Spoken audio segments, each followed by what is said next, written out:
All right, let's go ahead and get started. Thanks for everyone for getting on with us this evening. Josh Severance here. May remember me from quite a few of the previous webinars the club has hosted.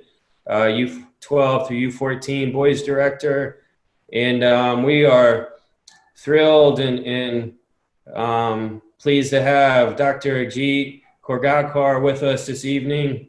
I will go ahead and introduce him and turn it over to him to give this presentation on nutrition.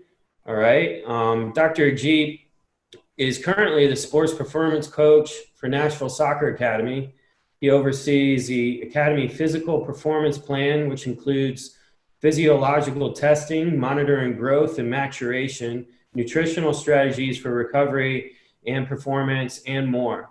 Dr. Korgakar here is a tenured professor with a PhD in exercise physiology. He has presented at regional, national, and international conferences on nutrition and performance, sport pedagogy, physiology of youth soccer players, and sport coaching education.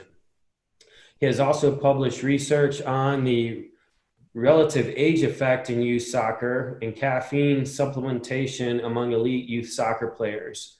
In addition to all these academic qualifications, Dr. Ajit was a former state director of coaching for Tennessee State Soccer Association and a club director of coaching for clubs in Tennessee and North Carolina.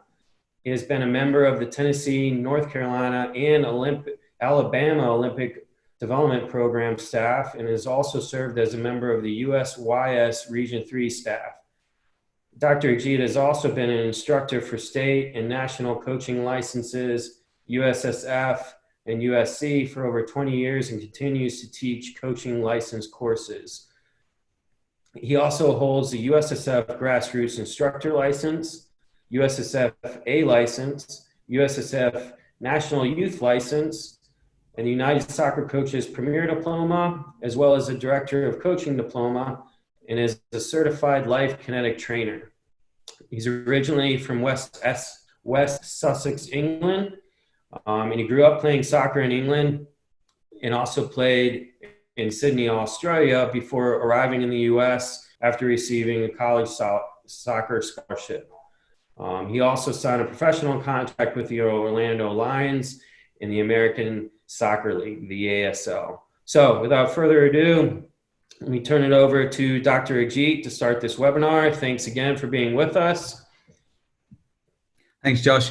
And thanks for Tennessee Soccer Club for inviting me to speak. I know Laura Eldridge did the first part, and so I'm just going to kind of continue from some of the things that I've done in nutrition with soccer players. I do want to make it very clear that Laura Eldridge is a registered dietitian. I am not. I come from an exercise physiology background, so you know, there's some slight differences there. But let me just talk about some of these things. I've got a little outline here that I want to follow, and hopefully people can see. Oh, there you go. So I'm going to talk about a number of different things here. Sometimes it gets a little bit technical, and if there are questions throughout, please feel free to answer those questions. I'll try to make it as simple as possible, but there are some terminology I think people need to understand. We've got players, I think, on here, coaches, and possibly some parents, some of the directors. So there's some very important information. I think, you know, we try to make things as simple as possible, but there are times that it's not going to be simplified, that everybody simply has to understand some very important parts when it comes to nutrition. First of all, nutrition is not necessarily going to make you the best player. There's training. There's all the coaching staff at TSC that does that. But it's certainly an area that has gained a lot of popularity in the last probably 20 years in terms of helping players recover, helping players perform better to the peak that they could without sound nutritional strategy. And that's really the purpose of this. Hopefully we can get through some of these things. And if we don't, it's not the end of the world. But I'll try and get through as many of these as possible. So we're going to talk about the energy requirements for performance in soccer. Soccer is different to other sports, such as like endurance sports, like running. This is an intermittent sport. So it's a lot of very high, quick energy type actions. And the goalkeeper is slightly different. We'll talk about carbohydrates being the main energy source, not necessarily the best, but certainly one of the most effective. We'll talk about carbohydrate loading that many of the players and many of the coaches and people are already familiar with, and what does carbohydrate loading actually look like. And then we'll get into some details about what a pre-match meal looks like 60 minutes before the match, the morning of the match, for example, what we would do at halftime. And then we'll talk about some post-match strategies that have changed over the years and with the more recent research in terms of periodizing carbohydrates. And I'll explain what that means. If I say something that you don't quite understand at the time, I'll try to explain it as best as I can. Sometimes these come across as a lecture because that's how they were originally designed, as a lecture. And then I'll finish with a little bit of hydration and fluid requirements. Okay, so, and I think, Josh, as we said earlier, if anyone has a question with any moment, they can ask that question and maybe you see that and can address that. Okay, don't get confused by the diagrams, don't get confused by the numbers, don't get confused by some things. I'm going to summarize some of these things. Okay, so when we talk about nutrition and performance, we're really talking about how can we get this energy supply into our body. We basically eat food to give us energy. The sun gives light to the plants. We eat the plants. The animals eat the plants. We eat the animals. Sometimes they eat us, okay? But then we get these nutrients, and the major nutrients are called macronutrients. And they're called macro because macro means large quantity, and we eat these macronutrients in large quantity, which are carbohydrates, fats, and proteins. We also have other nutrients called micronutrients. We eat those in small quantities, micro. And so they are like vitamins and minerals and these type of things. Now, when we talk about in soccer, we talk about the main energy sources, which are carbohydrates and fats, not protein. Protein is essential for our life. We need protein. We absolutely need protein. They're made of these little building blocks called amino acids that are actually building blocks to much of the structure within the cells in our body and our muscles, for example. But they don't give us a lot of energy, and we don't store protein in our muscles. They don't give us energy like carbohydrates and fats. And fats actually give us the most energy. We get more energy, double the energy, more than double the energy from fat than we do from carbohydrates. But carbohydrates burn quicker. And this is a sport where we're looking to have quick dynamic movements. And so we need immediate energy, and this is where carbohydrates become very important. However, we don't store a lot of carbohydrates, and really the amount of, if you look at the diagram here, it says that we can store, maybe around 500 grams. Well, that's not a lot of energy, to be quite honest, because if we say there are 4 kilocalories per gram of carbohydrate, well, 4 times 500 is about 2,000. So it's about 2,000 energy molecules, if you like, which will last, anywhere between 45 to 60 minutes. So we don't store a lot. We use it up very quickly in a soccer game. And so that's why it's important that we have to load as much of that energy into our muscles before we start the game. And that's what we're going to discuss here today. And so this is why the carbohydrate intake is essential for a soccer player. And many soccer players don't load the right way. For many people, carbohydrate loading is eating a bowl of spaghetti, some sort of pasta meal the night before a game, but it's a little bit more than that, okay? And we'll talk about some of these things. But ultimately, we're trying to get this energy into our muscles.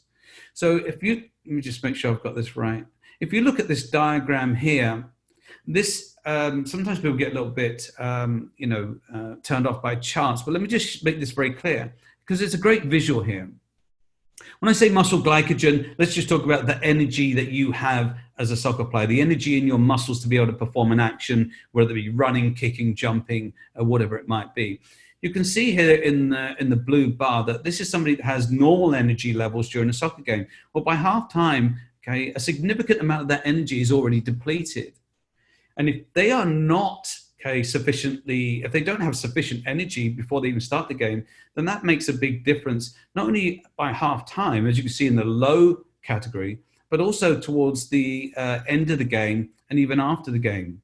And we know in soccer that the games, I should say, are typically run from dynamic actions. These dynamic actions might be that last minute shot or that last minute run into the box that precedes the shot. Or it might be that last run, that tracking run to track a player to block a shot so you can stop a goal, okay, or again, scoring a goal. So the dynamic emotions or actions actually dictate the outcome of the game. Well, that comes from the energy levels that we have. And so we have sufficient energy, therefore we can make more dynamic actions. If we, and then many of you know this, that many of the goals are scored in the latter part of a game because that's when people are most tired. They've run out of most of their energy towards the end of a game. So if we can store up that energy and we're still able to have more runs, more shots, more whatever it might be, actions, dynamic actions that can dictate an outcome of the game, then we have a greater chance of potentially winning the game. I'm not saying winning is everything, but obviously it's a big part of what we do in soccer. Okay, well, most of our training is built around trying to win a game. So the next slide, this is where sometimes people look at this and they go, oh my word, what on earth is this here? Well, it's a very important slide. And I want to take the time to really kind of cover some of this information because it's very easy to gloss over this and say, well, I just tell me what to eat. Well, I can't tell you what to eat.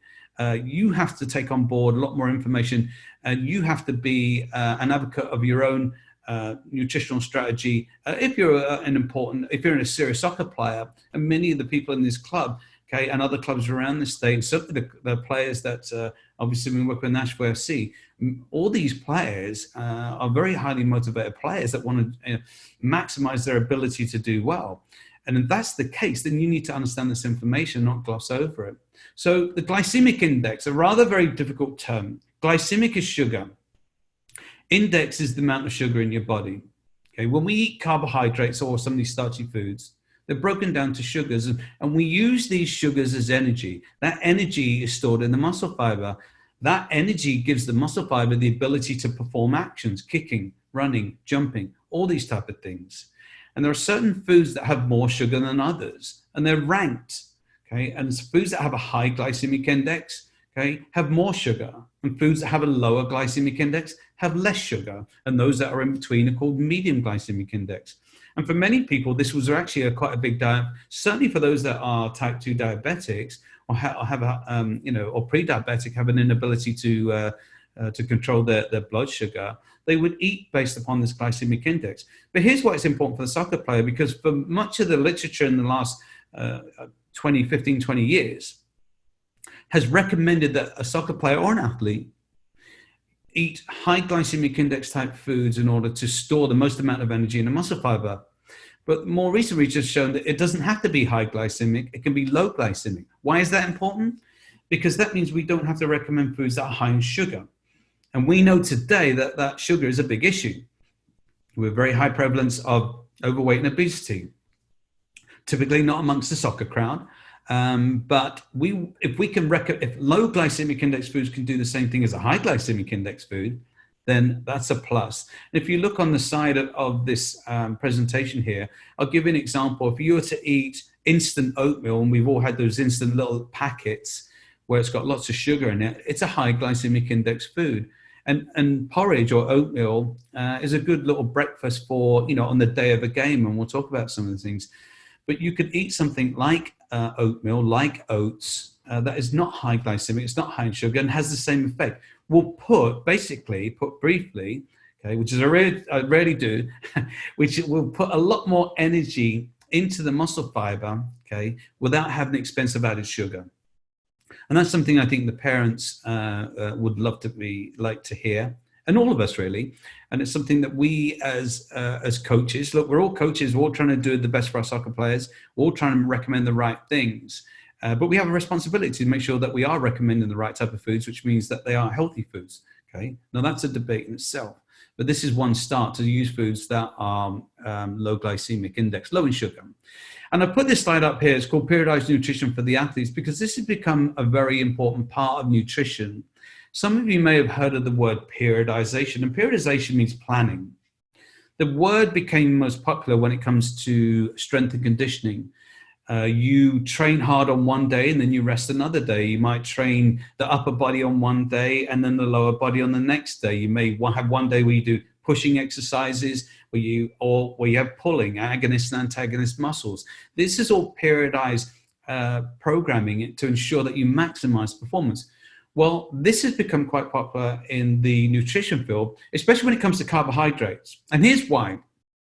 And this is important because for many athletes, they think that, and we've been doing this for decades, that carbohydrates are the most important nutrient. And therefore, I should eat lots and lots of carbohydrates. Today, it's become lots and lots of protein, right? You know, I don't know how many people are eating lots of protein bars and think they're going to get, you know, really strong and big muscles. You can't eat your way to big muscles. Okay? You actually have to do something. It's called resistance training. It's called a workout. And so, but nutrition plays a key role in this. It can impact it in a very positive way. It can enhance something called muscle protein synthesis. But when it comes to carbohydrates, we've got to be careful, because if we eat a lot of carbohydrates and we're not burning a lot of energy, we're going to store that as fat. And as athletes, we need to make sure that we have the right body composition, so that there's the combination, a good combination of fat mass to fat-free mass. We need that fat mass, but we also need that fat-free mass, which is muscle mass, because we're relying on a lot of use from our muscles. And so this is where this, and I'll talk a little bit about this on one of the next slides, how, sorry, there's a note in here. So that's, we want to make sure that we're not constantly eating, filling ourselves with protein and carbohydrates, that we do it based upon certain times of training, the training week and our competition week. This is an example. This is the big picture. This is looking down on the big picture of a week. We've got our game. Okay, we've got our training intake. This is carbohydrates only, by the way. What we would do days before the game, on the breakfast of a match, and this is the pre-match meal, during the match, post-match, day after the game, and then the general training day. And this is where nutrition has become very, very important in the last 20 years.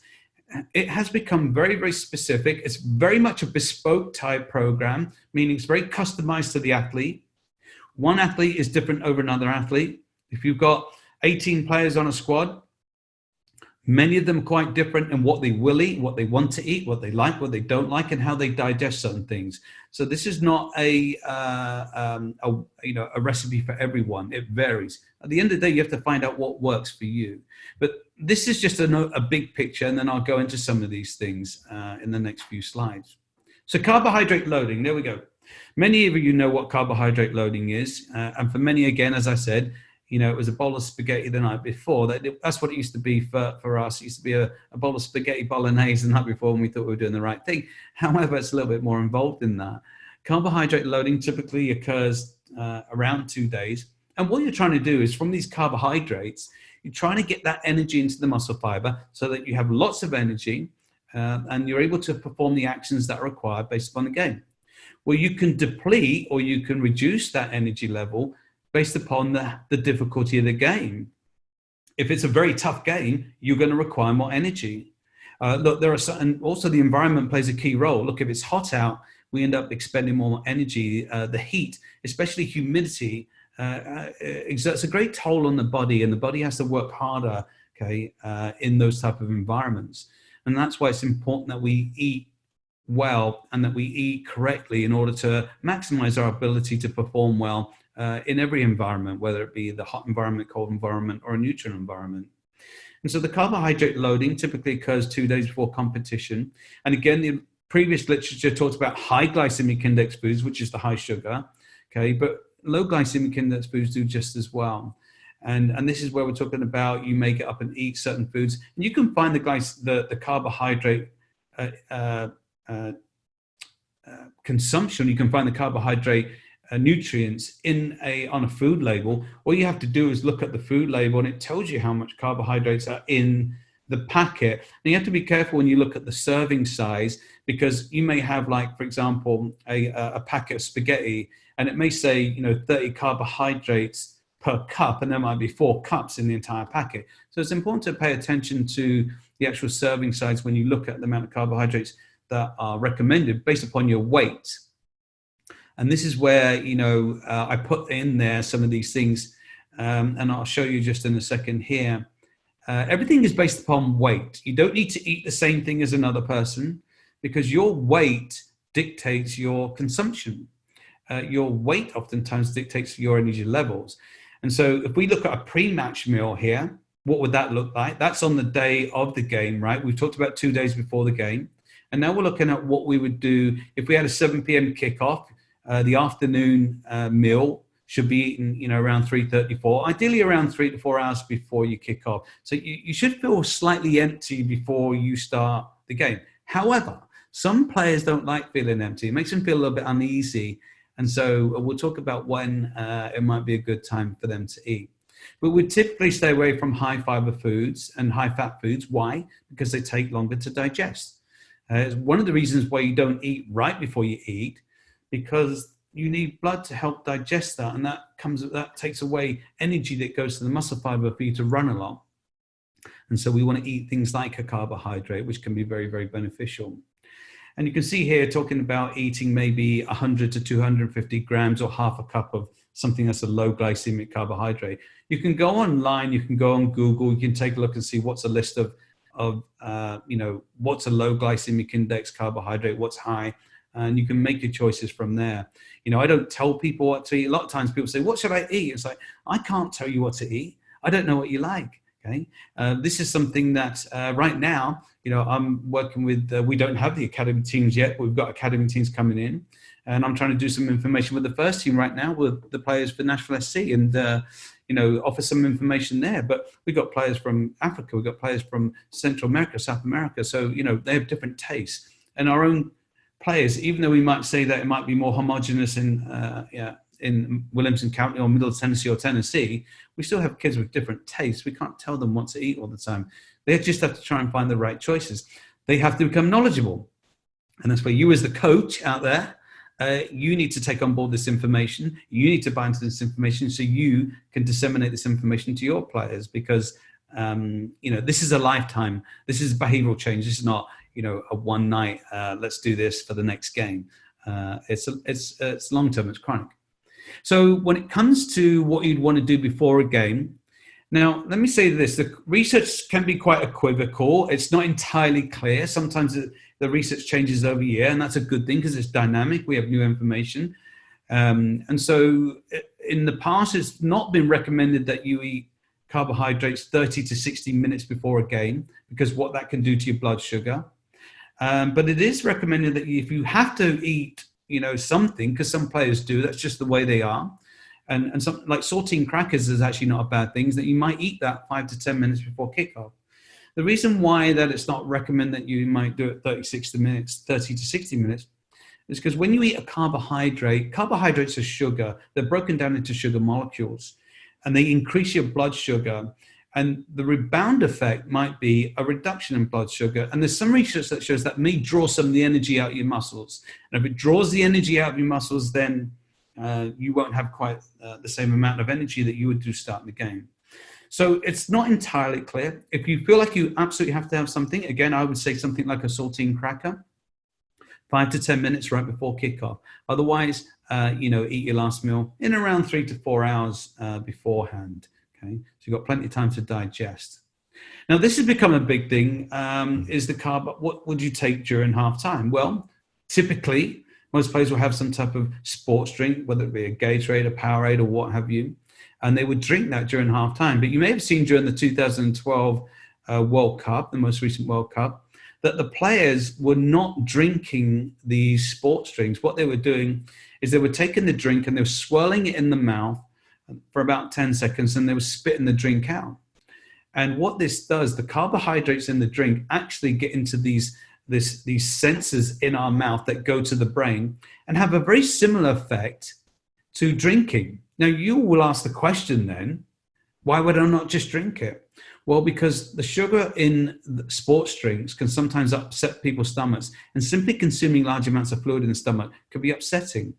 So if swirling the sports drink in the mouth has the same effect as drinking, it might be that you drink a very small amount, but swirl most of it and get the same effect, which, as you can see, we've got Cristiano Ronaldo there spitting out one of the sports drinks there during the game or during halftime. And there's good research and evidence behind this to show that this is an effective way, and we see more and more players doing this. Okay, so that's what you do during halftime. And then when it gets to the post game, and again, this is changed now over several years, I'd say in the last few years, because of carbohydrate periodization. In the past, typically the game ends and then you get a drink into your body as quickly as possible. Part of the reasoning for that is because there's a sensitivity, there's an interval where you may be able to capitalize on getting more energy into your muscle fiber within the first 45 minutes after a game. And that is the case. So if you're looking to try and get that energy back into your muscle fibers quickly, let's say that you've got a game on Saturday and then you've got another game on Monday, or even the next game Sunday, you may want to try and follow this procedure that I've outlined here. But if you've got a game on Saturday and you're not having a hard training session until Tuesday, this is where you may want to periodize your carbohydrate. This means that instead of following these directions, you may want to not eat hardly any carbohydrates after the game or on Sunday and wait till Monday. But if you are trying to capitalize on that moment, okay, then you would want to take in around 1 to 0.2 grams per kilogram of your body weight per hour. Okay, and that's what these little signs mean. Okay, a 1.2 G is 1.2 grams per kilogram per hour. And it would be ideal if you added protein to that drink, because years ago it used to be you ate a carbohydrate drink and that was good enough. But newer research showed that if you add protein to it, we can get more of that energy into the muscle fiber much quicker and more efficiently. And so that's why chocolate milk, okay, let me see if I can go back here. If you look at the chocolate milk became a fantastic product. Why? One, most people like chocolate milk. Two, it's readily available. It's easy to buy. It's cheap. And chocolate milk's got an ideal ratio of 3:1 carbohydrates to protein. So it's a very good sports drink. Certainly for those that like chocolate milk and those that are not lactose intolerant, but I think you can buy lactose-free chocolate milk as well. This is just a graph that shows you the difference. If you look on the right-hand side, the amount of energy you can get back into the muscle fiber is far more efficient and quicker if you add protein to it, which is why a drink like chocolate milk and some of these other sports drinks are quite useful if that's your goal. Okay, it depends what your goal is. Again, if your goal is to periodize your carbohydrate intake, I just made a recommendation recently to a group of players: don't eat anything after the game. When I say don't eat anything, I don't mean no food whatsoever. I just mean no carbohydrates, and wait until the day before a hard training session. Because again, many people have taken on too many carbohydrates, they've taken on too much, and that's stored as fat, and that can gain fat mass, and that slows players down. And we're trying to get an ideal body composition for these players so that they can run, because running is a big part of the game. And this is where these are general recommendations. And this study was done by Louise Burt. She's head of the of nutrition for the Australian Institute of Sport, a very well-renowned sports institute for producing some very good athletes in a country that does not have a very large population, Australia. And also by Asker Jugendrop, who's also a very noted sports nutritionist. Their recommendations on average around 4 to 6 grams per kilogram of your body weight. So if you weigh 70 kilograms, which is about 154 pounds, you would eat around 280, 420 grams of carbohydrates. Remember, you can look at I know people look at it and say, well, I've got to track my carbohydrate intake. Well, it might be a good time to start doing that if you're a serious athlete, and look at what your nutrient consumption is and get an idea of what you eat, because most people don't. And you could do it over a week and just kind of get an idea of how many carbohydrates you may be taking more, or you might not be taking enough. And this is a good way for somebody to come have a greater understanding about themselves from a nutritional standpoint. It's not really good for them as an athlete, it's just good in general. Part of nutrition also, and this is kind of winding down to the last few slides now, is fluid requirements. Okay, what is the amount of fluids that we need? You see people walking around with, I work on a university campus, see people walk around with these big jugs all the time, drinking loads of water, which really does a little for them, other than make them go to the bathroom a lot. And so you don't need tons and tons of water. And you can see here, I put one of these drinks up here that has electrolytes. Some of the sports drink industry would have us believe we're about to deplete our electrolytes every time we do anything. None of you have ever met anyone that has had depleted electrolytes, probably, and you probably never will. And it's probably never happened to you. Our diet gives us enough electrolytes, but we can deplete some over depending upon the type of conditions that we're playing in. Again, if we're in an environmental condition where it's very hot and humid, the strain on the body is different. So you may need a little bit more in terms of hydration, in terms of drinks.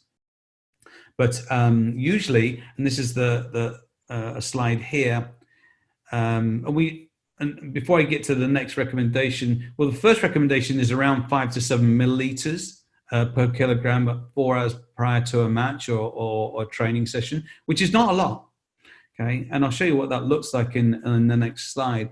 But if you are what we call a salty sweater, those salty sweater are those people that trying to get those marks around their eyes, they get those marks on the skin, okay, because they excrete, they produce a lot of sodium, and they may need a little bit more salt in the diet. I know that some people are looking at that saying, hold on a second, salt causes high blood pressure. Not true. If you have high blood pressure and you eat a lot of salt, that could be a problem. But we need more salt. Dietary recommendations are 20 to 300 milligrams a day. If you believe that, that's fine. Probably not, evidence-based.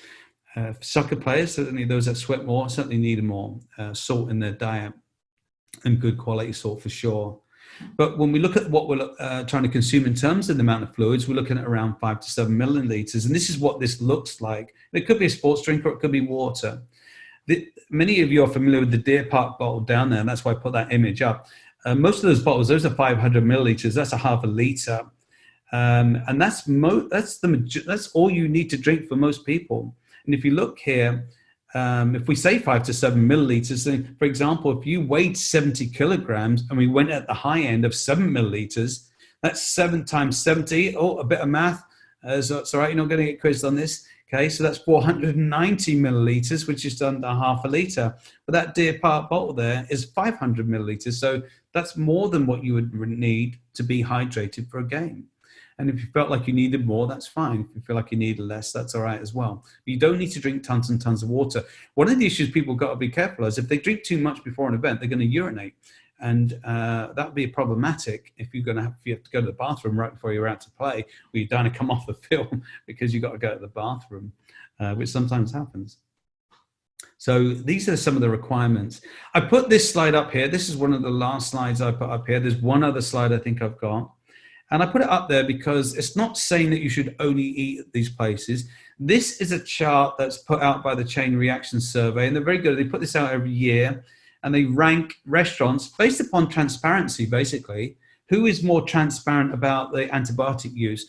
Now, you could, interpret that as this is a healthier restaurant, which we do. And you can see up here, we've got some of the favorites, such as Chipotle, and we've got Panera. Okay, I think a lot of people like Panera. The one that's not up there, I know a lot of people wish they were looking for, is probably Chick-fil-A. And Chick-fil-A does use MSG. You can go onto their website and you can see the MSG they use in their typical chicken sandwich. Some people are not big on MSG, and some people it affects them, some people it doesn't. But here's the thing about this. No one's saying that you shouldn't eat a Domino's pizza. I mean, we're talking about a lot of teenagers here, and pizza is a big part of a culture here.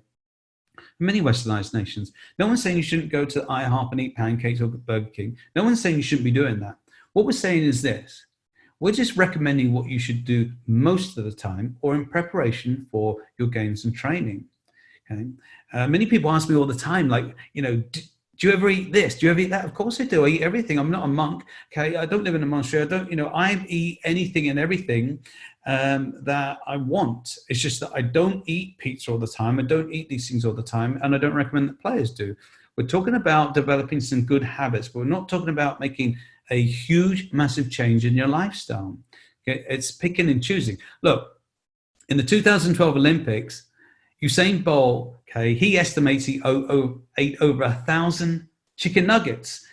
Okay, he was there for 10 days. He thinks he ate at least 100, if not more, chicken nuggets a day. That's 1,000 over 10 days. He won 3 gold medals.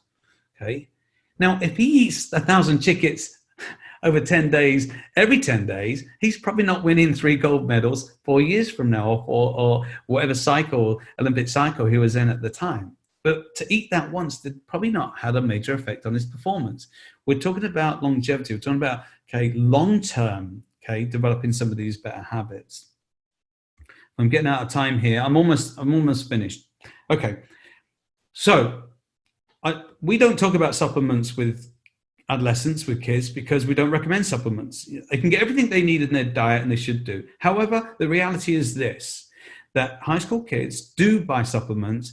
And where do they get their supplements from? They buy it from the internet. Why? Because it's cheap. The problem is we don't know what's in those supplements because this industry is not regulated. There could be all kinds of things. And if you're a college athlete, let me give you one bit of advice. Do not buy anything off the internet that doesn't have one of these logos on, or a third-party logo. Otherwise, you could get yourself in trouble, because there are products, compounds in some of these supplements that are illegal, and they're not regulated, so we don't know what's in them. So if you're going to get something, and protein powder is a big one, and creatine as well, which are typically safe, okay, for most people, okay, don't buy them, okay.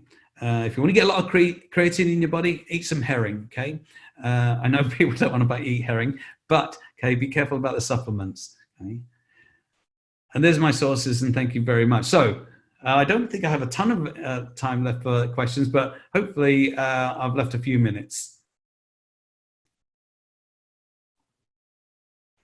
Yeah, we definitely have some time. So those of you that have any questions for Dr. Ajit here, please put them in the Q&A. We went over some really good info and try to outline specifics to helping improve performance in your nutrition. Anything you all can think of, go ahead and throw them our way. We've got to wake them up first, Josh, and then they can ask. Yeah.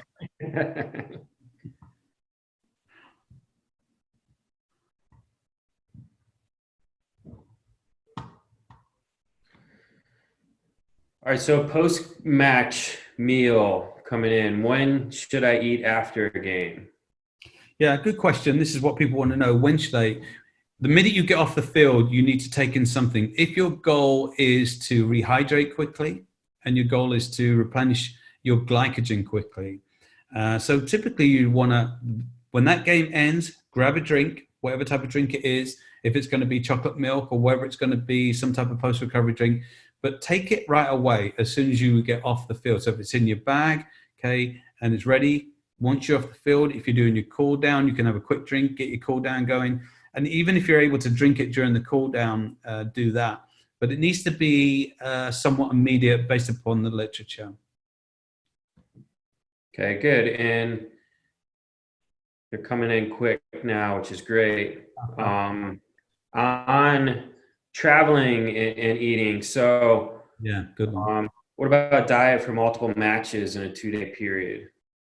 Yeah, that's a tricky one, like at a tournament, for example. And that's where this is where you need to follow some of those directions that I showed earlier. You really need to get that glycogen, or those carbohydrates, into your muscle fibers immediately, because you could be playing a game at 10 o'clock and then you've got another game at 4 o'clock. So the timing element becomes very, very important at that point. And so you would need to get something into your body immediately after the game, typically a carbohydrate. And it can be a low glycemic carbohydrate. It can be actually low to medium glycemic index carbohydrate.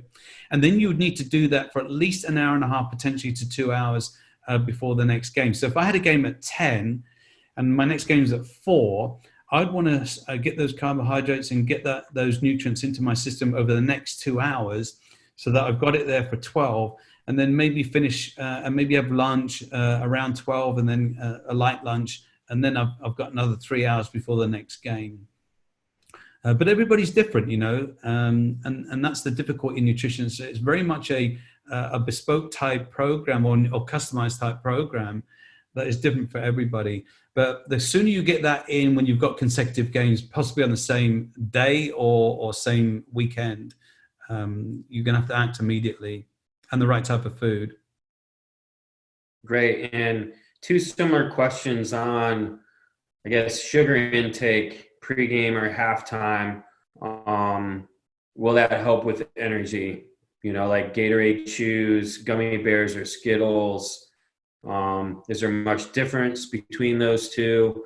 I know me personally, I see some of my players go with the Chews before a game or at halftime. Yeah, if you could speak on that, that'd be helpful. Yeah, and this is where the only time you saw in that information there, I mentioned about high glycemic. So when you talk about Skittles and Chews, you're talking about things that are high in sugar, is really what they are. And so at halftime, that may be the greatest benefit because of the fact that you've already depleted some of your energy. When I say energy, we're talking about those carbohydrates that are converted to something called glycogen in the muscle fiber. So you've depleted some of your energy. So if you're going to take some of those, I would recommend that you would take them at halftime. I'm not sure I won't recommend to any of our players at Nashville that they take those before the game. And I would say that they should be reluctant to take them at halftime as well. I mean, yes, they will increase the amount of sugar in the body and give you more energy. But we've seen that the carbohydrate mouth rinse seems to be quite effective. And from a health standpoint, I think, we're talking about youth players here that, we don't want to try and emphasize more sugar than is necessary. We already live in a society that is, where sugar is abundant in many foods. I don't think we need to add to it, to be honest. Great. So for the Nashville Soccer Club players, that's what you'd recommend, that the carbohydrate sports drink Yeah, mouth rinse and some water, and that's basically it at halftime. yeah, and then maybe drink a little bit of that if they feel that that's a benefit for them. But do the mouth rinse, 10 seconds, rinse it in your mouth, then spit the carbohydrate out. And when it comes to trying anything, it's always recommended that you try it in training, not in a game. Games are important. Whether it be a friendly game, whether it be a state league game, whatever it might be, whether it's an ECNL game. Don't try things in the game. Try these things in training, get used to it, and then you can do them in the game. But I'd be careful about taking something that's high in sugar right before the game. I'm not a fan of recommending things that are high in sugar in general. The one time I might say that it may be most beneficial is at halftime, because of the fact that you have depleted your energy stores in your body have been reduced because of the energy expenditure that you've had from the first half. Good. And on electrolytes, Caroline's asking, how often should you drink them? Well, you're going to get electrolytes in your food. You're going to get those electrolytes. You're going to get them in most of the food. The Western diet typically tends to be rather high in electrolytes. The reality is that most people do not need to supplement with any type of electrolytes. I think it might be more of a sports industry advertising campaign to say that we are, they figured out that when you sweat that you deplete electrolytes, but the body's a very fine-tuned system. You may do to some degree, but that doesn't mean it's going to have a negative impact on performance. And that's really what we're ultimately concerned about. How does it affect performance? And so maybe if you're a long distance runner, that could be an issue, but not typically for a soccer player with a game that could be 90 plus minutes.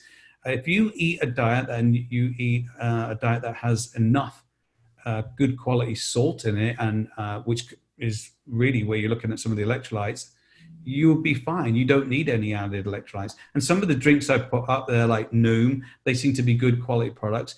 It's more than enough. No one's going to deplete their electrolyte levels. And it's really something that's more advertising to a bit of fear mongering, in my opinion. Take it for what it's worth. But I wouldn't worry about your electrolytes. Good. Is there any connection between specific diet help and injury prevention? Yeah. Nothing that is significant that we know.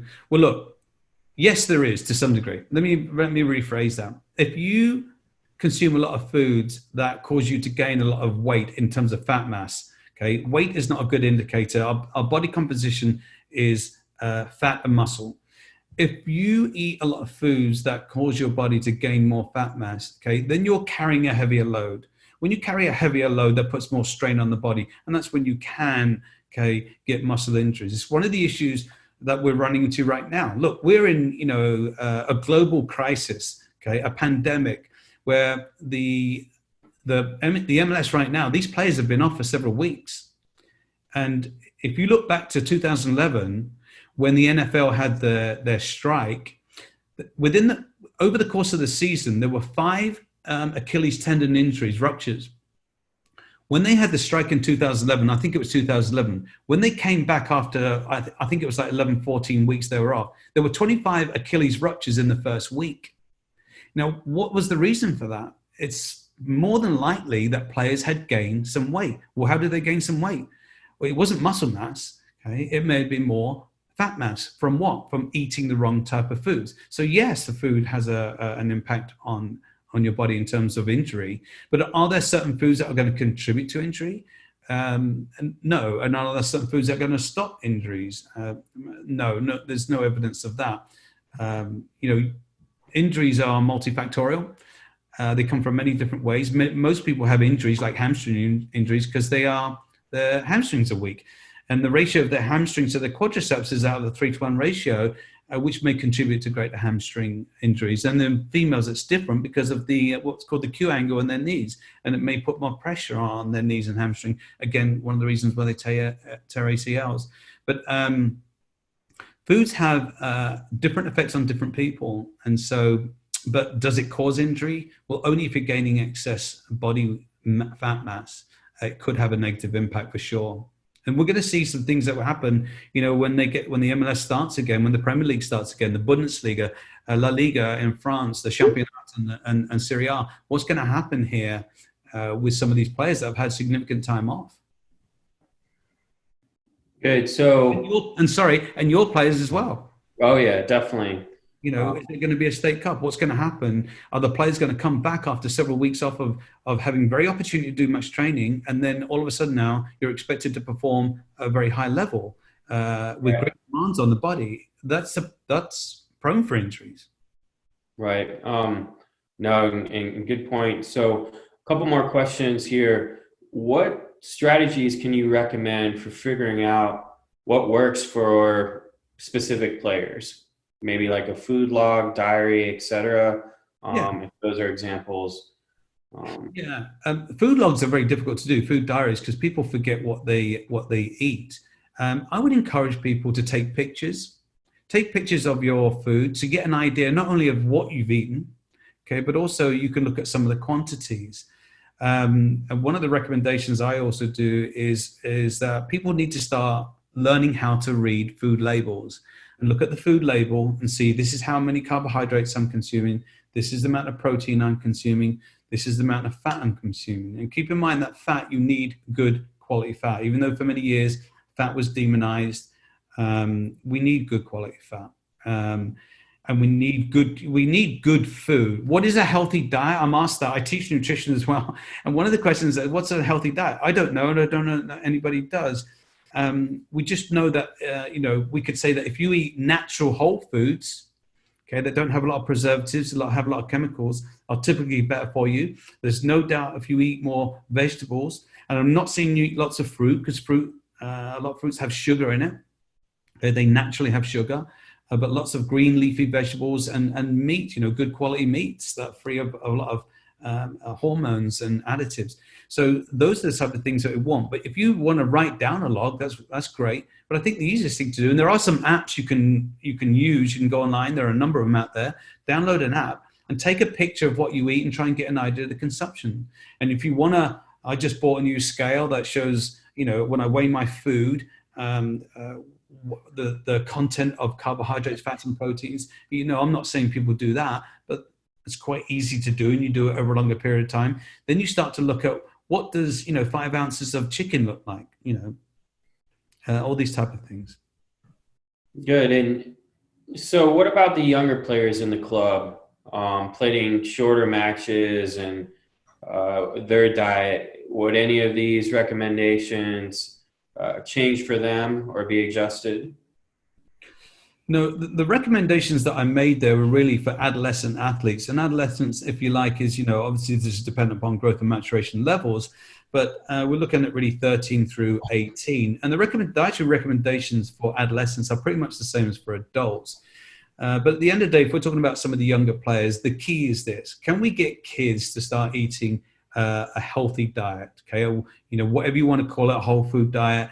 There are typically more, green leafy vegetables. There are more vegetables, okay, and not necessarily lots of starchy vegetables either. But can we get them to start eating foods that, contribute to our growth and contribute to the health of our cells in our body, so that we have healthier lives? My role right now with the academy, okay, ultimately we hope to make a player a professional that will play for the first team. But very few of them will ever make it as professionals, just like in your club. Very few will ever become a professional player, very, very small percentage. And a small percentage, a large percentage become college players. But we're also trying to help people learn about healthy habits. Many of these in your club, okay, and possibly in Nashville as well, will go on and coach. So if they had good information and they've led a good lifestyle in terms of what they understand about nutrition and diet, they can pass that information on. But we are developing good people, and in addition to good players, and we have a responsibility for that. And you do as a coach, your coaches do, and your parents do, and the players have a responsibility to themselves. It looks like we have two more. Again, on diets, what about plant-based versus proteins? And we'll go with one more question and wrap up. Okay. Listen, the plant-based diets have become very, very popular. It's a very healthy diet. The only problem with the plant-based diet, I say it's a problem, it's not really a problem. You've got to be careful where you get your protein from, okay? And there's been many documentaries out there that talk about the plant-based diet is as equivalent as a meat diet. The reality is that you could look at certain plants and they have certain proteins in the plant that might be equivalent to something like meat. But when it's digested, that is not the case. You don't get the same level of protein that goes to the cell or the muscle fiber. And as I say in my classes, protein is life. Protein is made up of these molecules called amino acids, and these are building blocks in our cells. They're crucial to life. They not only act as proteins, but they act as hormones and enzymes. They're so crucial to life. It's not a very good energy source. In terms of energy, carbohydrates and fats are the energy sources, but protein is extremely important. And if you are going to be a vegetarian or a vegan, and we've got more and more players, by the way, worldwide at the international level and at the elite level, the elite youth level. I hate to use the word elite and youth because there really aren't, there's no such thing. But I know people use that term. But they are going to plant-based diets and vegetarian diets and vegan diets. You just have to be an advocate for your own health and find the right type of information. There's lots of good books out there on being a vegetarian soccer player, being a vegan soccer player, but it's crucial that you get the right type of quality protein. There are 20 amino acids that we must get into our body, and 9 of them are essential, meaning we can only get them from our diet. And if you don't get those from the right foods, okay, there will be health problems and you will not be able to perform at your maximum level. So it's very, very important that you do your homework and that you get the right information from the right people. Good. And I think that's, like you alluded to, really important that coaches help guide those decisions on proper eating habits and for the players, especially at these ages that you're mentioning. Good. So last question for you. After you watch Chelsea win a match, what's your typical beverage of choice? Champagne. There you go. Anything else you want to say to our attendees that are still on the webinar with us? Almost everybody stayed on for the duration, and this has been so informative, and we greatly appreciate having you, Dr. Ajit. Anything else you want to leave with the players, coaches, directors that are on?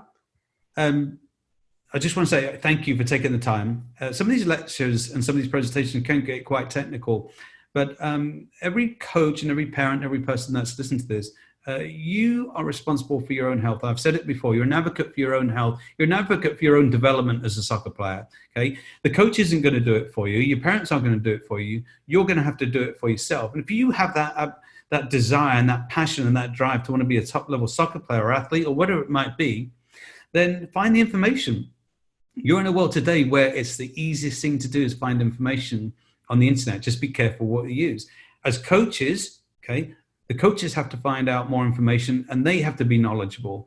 It's different today than what it used to be. You have to be knowledgeable in so many areas, and we have a responsibility to do that. So, find the information. It's time, okay? It's not about being who's smart. It's about time and effort, and whether you choose to do these things. But thank you very much for taking the time to listen to me. Thank you very much for Tennessee Soccer Club for having me on here. I've thoroughly enjoyed it. There is information out there that I sometimes forward on Twitter. So if you want to look at some of that, a lot of it's on nutrition, and they can find some information there. Well, great. Thanks again. And yeah, really appreciate having you and sharing this information with us. And yeah, we're hopeful that Nashville Soccer Club can get going at some point this summer, and our own players can return to the field soon. And thanks for everyone for getting on. And next week we will have another webinar. It'll be on mental skills. All right. And you can find all the info for that one on our website. So thanks. Great. Thank you. Take care. Good luck.